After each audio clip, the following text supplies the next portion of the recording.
السلام عليكم ورحمه الله. نتمنى انكم تكونوا بخير وعلى خير وانتم كتشاهدوا لا فيديو ديال اليوم. اليوم غادي نحضر معكم واحد المقيلات الفولينه كاع البلانات، ما عرفنا اش نديروا. حضروا معايا هاد الوصفه، راح تجي رائعه في المذاق، بدون لحوم، بدون اي اضافات اخرى، من غير هاد الخضروات اللي شفتوا قدامي: البطاطا، القرعه والدنجال وهاد البصيله. الكميات تتبقى لكم محدده. غادي نشارك معكم فكره، نتمنى انها تنال الاعجاب ديالكم. بطبيعه الحال جربوها، اكيد غادي تعجبكم. كلها منافع، خضروات يعني تنعرفوا الخضروات غنيين بالفوائد ديالهم.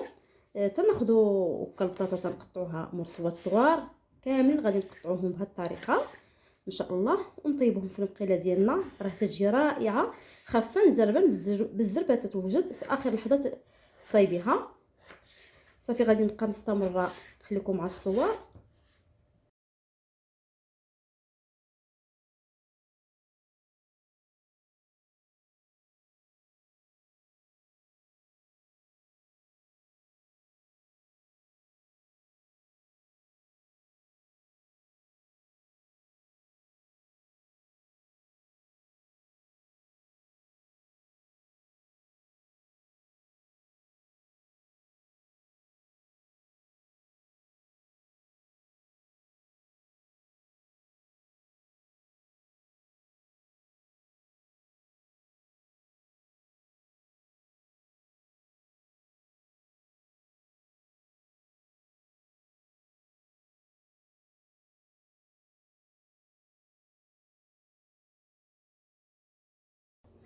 صافي تندير كلشي في المقله. هنا غادي نضيف عليهم زيت النباتيه، ماشي زيت الزيتون. غنضيفوا القليل ديال زيت النباتيه حتى تشحروا لي ان شاء الله فوق البوطه، ونتلاقاو باش نضيفوا باقي يعني نضيفوا التوابل.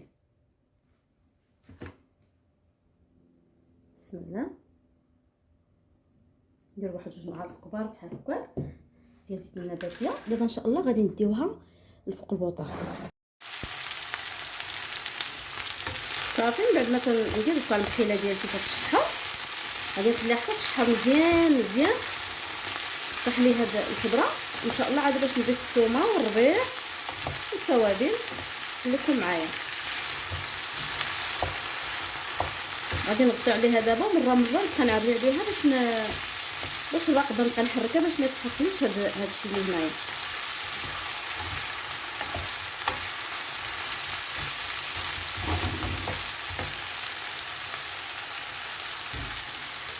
صافي بعد ما تتشحر لي هاد الخضيره، دابا ان شاء الله غادي نحك واحد 3 دروس ديال الثوم. بسم الله.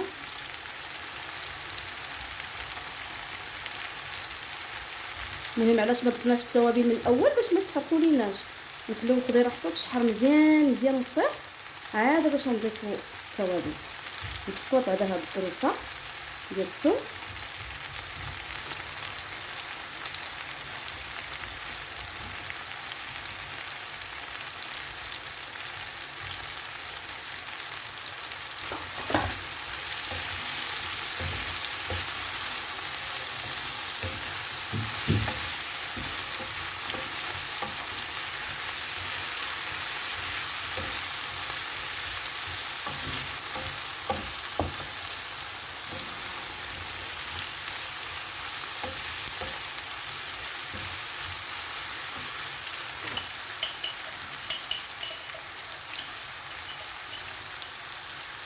عندي هنا قليل ديال السكينجبير، قليل ديال التميره او البابريكا، خرقوم، ملح،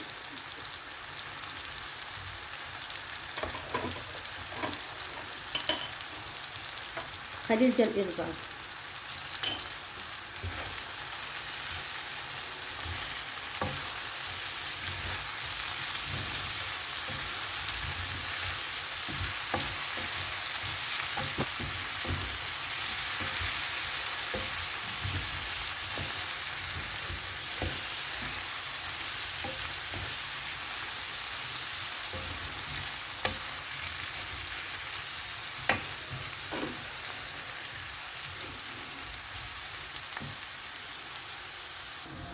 عندي هنا القليل ديال الربيع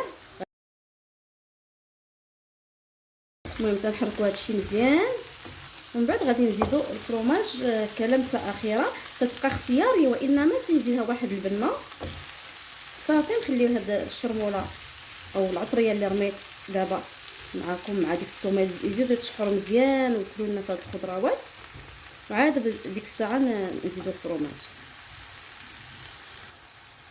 صافي. دابا ان شاء الله غادي نزيد هاد الفرomاج ديال لي ساندويتش.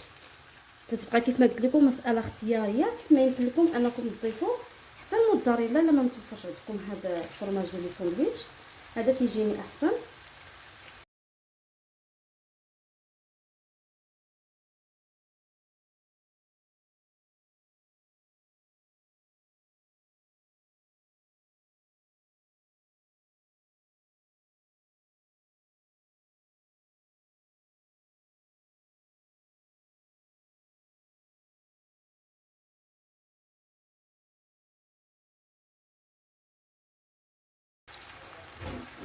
صافي دابا ان شاء الله غادي نخليوه حتى يذوب ونتلاقاو مع الشكل النهائي باذن الله. وهكذا تصبح المقيله ديالنا بعد ما تطيب. شوفوا هاد الجماليه ديال هاد التشكيله ديال الخضروات وواحد الرائحه طالعه، يا سلام. ما عليكم غير طبقوها، اكيد غادي تعجبكم. شي مرات بحال هكا للغدا ولا للعشاء، يعني راه ضروري تنتلفوا شي خطره باش نديروا الماكله. انا جبت لكم الحل، فقط تبعوه راه غادي يعجبكم. نتمنى لا فيديو اللي درت معكم اليوم ينال الاعجاب ديالكم. شوفوا التعليقات ديال الفرماج. المهم غادي نزيد لكم غير باش تشوفوا كي تتجي معلكه. شوفوا القوام ديالها كي تجي طايبه من داكشي الرفيع. فقط غير تبعوا لا فيديو ان شاء الله كما قلت لكم خطوه غادي تعرفوني علاش نهضر. وانتم وصلتوا لهذه المرحله وعجبكم لا فيديو فضلا وليس امرا ودعوا لي واحد اللايك وشي تعليق محفز، وما تنسونيش من التشجيعات ديالكم. قناه مبتدئه نتمنىها انها تنال الاعجاب ديالكم وتوصلوها لواحد عدد كبير ديال اللايكات والاشتراكات. الله يجازيكم الخير والله يحفظكم ويعطيكم كل ما تمنيتوا بخاطركم يا ربي. محتوى نقي نتمنى انه يعجبكم. الى فيديو قادم باذن الله، وصفه جديده. دمتم في حفظ الرحمن، والسلام عليكم ورحمه الله تعالى وبركاته.